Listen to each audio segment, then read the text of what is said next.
I was asymptomatic, मुझे कोई symptom नहीं था। बस इसका डर ये इसलिए हमें ज़्यादा है क्योंकि इसकी अभी मेडिसिन नहीं आई है। If your immunity is strong, ऐसा नहीं है कि आपको होगा ही नहीं, इट्स अ वायरस, किसी को भी ये वायरल हो सकता है। जितना डरोगे, जितना अपने दिमाग में किसी भी चीज़ का खौफ लाओगे, वो उतनी ही चीज़ आपको हार्म करेगी। वेलकम बैक कहूँगी इसलिए क्योंकि एक जंग ही कहे लड़कर आई हो आप। Tell us about that, tell us कैसे किस तरह you got to know that you need to go and get yourself tested.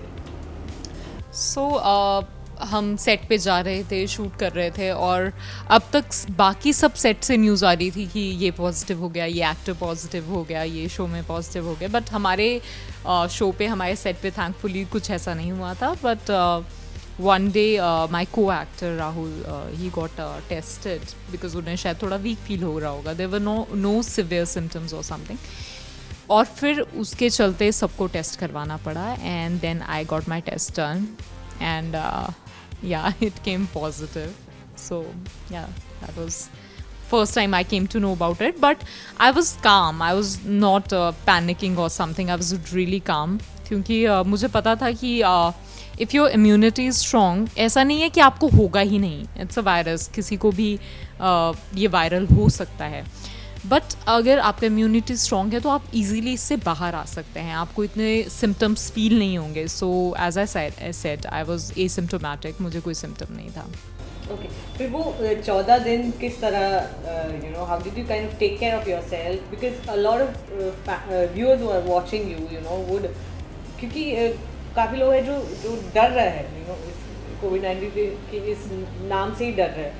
So to all those viewers any message? So I tell you what, एक तो मुझे ऐसा लगता है कि मैं हर चीज़ की बहुत डेप्थ में जाती हूँ। सो कोल्ड कॉफ का जो वायरस है, it's crown shaped, that's why it's called corona, और ये पहले से ही एग्जिस्ट करता है। So it's not a new thing, the virus is called corona only. कोविड-19 इसका सिवियर स्टेज है। सो इतना डरने की ज़रूरत नहीं है, मुझे नहीं लगता इतना हाइप्ड है तो डरने की ज़रूरत है। इससे ज़्यादा डेथ रेट जो है वो और बाकी बीमारियों के हैं। बस इसका डर ये इसलिए हमें ज़्यादा है क्योंकि इसकी अभी मेडिसिन नहीं आई है, और इसलिए ये ज़्यादा पैनिक हो गया और इतना हाइप क्रिएट हो गया। बट आप देखें तो survival rates are much more, ऐसे डेथ रेट्स नहीं हैं इसमें। और इससे ज़्यादा तो आई थिंक लोग मलेरिया से डेथ होती है या डेंगू से डेथ होती है। बट हाँ, आपको प्रिकॉशंस लेने चाहिए। इसका मतलब ये बिल्कुल भी नहीं है कि आप बिल्कुल केयर फ्री हो जाएं, बिना मास्क के जाएं। प्रिकॉशंस लीजिए, अपने हाथ अच्छी तरह से एवरी आवर धोइए, और अगर अवॉइड हो सकता है तो पब्लिक प्लेसेस पे नहीं जाइए। अपने लिए भी अच्छा है, आपके घर वालों के लिए भी अच्छा है, और जहाँ आप जा रहे हैं उधर के लिए भी अच्छा है। सो बाकी आई थिंक कि डरने की कोई ज़रूरत नहीं है यार, होना है तो होगा ही। I believe in that thing. और जितना डरोगे, जितना अपने दिमाग में किसी भी चीज़ का खौफ लाओगे, वो उतनी ही चीज़ आपको हार्म करेगी। एंड एज इट्स सेड कि अंदर जब आपके कोई कमी होती है या आप वीक फील करते हैं, तभी दुश्मन आप पे अटैक करता है। तो आपको इतना वीक फील करने की मेंटली ज़रूरत नहीं है।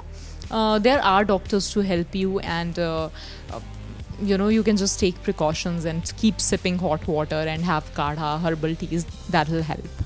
और आपने क्या how did you change on your diet? So when it comes to diet, I'm very particular about it. Not only to look physically attractive, but वैसे भी मुझे ऐसा लगता है कि जितना clean diet हो उतना अच्छा है, जनरली भी, नॉट ओनली फॉर कोविड। तो वो मैंने मेंटेन रखा अपना। मैं बाहर का ज़्यादा नहीं खाती हूँ, I avoid eating out, and that's what I maintained in 14 days also. मैं ज़्यादा ठंडा नहीं खा रही थी, I didn't want to take a chance with my throat. So कुछ भी फ्रिज का, ना ठंडा पानी, ना ice creams, nothing, I didn't have that. और जितना हो सकता है गर्म खाना खाओ, ये सब मैं कर रही थी। I took antibiotics, and that's it, like a normal antibiotic.